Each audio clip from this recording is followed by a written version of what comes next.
Don't you just hate it when a TV show produces a recap episode where they just rehash a whole lot of old stuff because they're too lazy to come up with something new?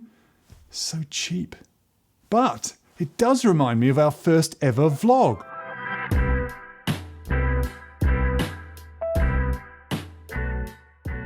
It's at least 3 of them were actually for clients, but either way, we've made a lot. Your early videos don't need to suck half as much as ours did by just following the 10 production tips video I'll put at the end. It was a really typical first vlog. We just threw it together, we didn't prepare, we got in front of the camera as if it would just all magically work. I mean, check it out. Intro, wide angle, scene 1, take 1. Hi there, I'm Ed. I'm Dave, and we hope to take you through the cut there for a sec. We'll take it from the top. We've got to remember to be looking down the barrel. Yeah, cool. So I keep looking up there. We will. So, hi, I'm Ed. And I'm Dave, and we'd like to just do it again. That's really hard to watch now, but not because I'm embarrassed. Okay, maybe a little bit, but more because I think of all the things that we were doing that made it so hard. And yet, without a first video, you're not going to be able to progress. So if you're planning on making videos, accept that the first ones are always going to be the first ones. After that, you can steepen your learning curve without too much stress by just following a few golden rules. 1, make a schedule and stick to it. Plan ahead far enough for you to write and prepare a number of videos. You'll never stop experimenting with the look or the set or the style of delivery, but don't let that stop you from batch shooting a ton of material in one sitting, even if you don't think everything is perfect yet. If your writing is something that you're proud of, then you've reached the starting blocks. Plan and shoot 8 or 10 videos and then make the production as good as you know how.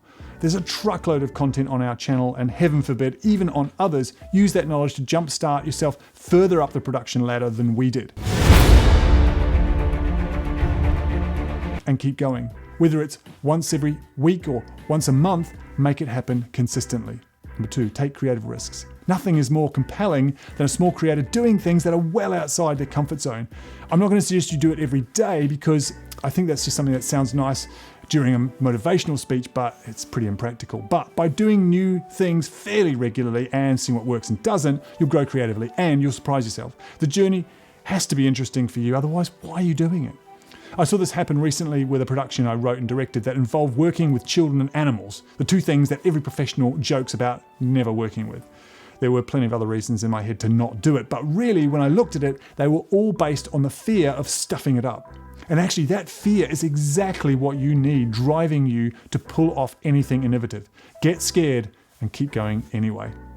Number 3, love your mistakes. As Billy Joel said, they're the only things that you can truly call your own. So make use of them. This week, Ed and I have both been in situations where an entire batch of videos needed to be reshot. In my case, it was a batch of vlogs where the usually trusty C100 autofocus went off piste and decided to focus on the side table here instead of keeping me nice and sharp. Well, I didn't realize this until the edit. Did I get mad?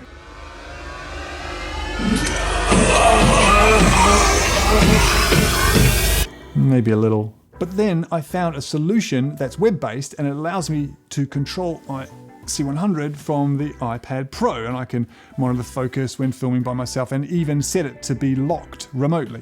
It took a bit of time to figure it all out, but that's a mistake that won't happen again, and it'll also speed up the production process overall. Not sure what happened with Ed's bunch, but I'm sure he's learning something out of it without getting too mad.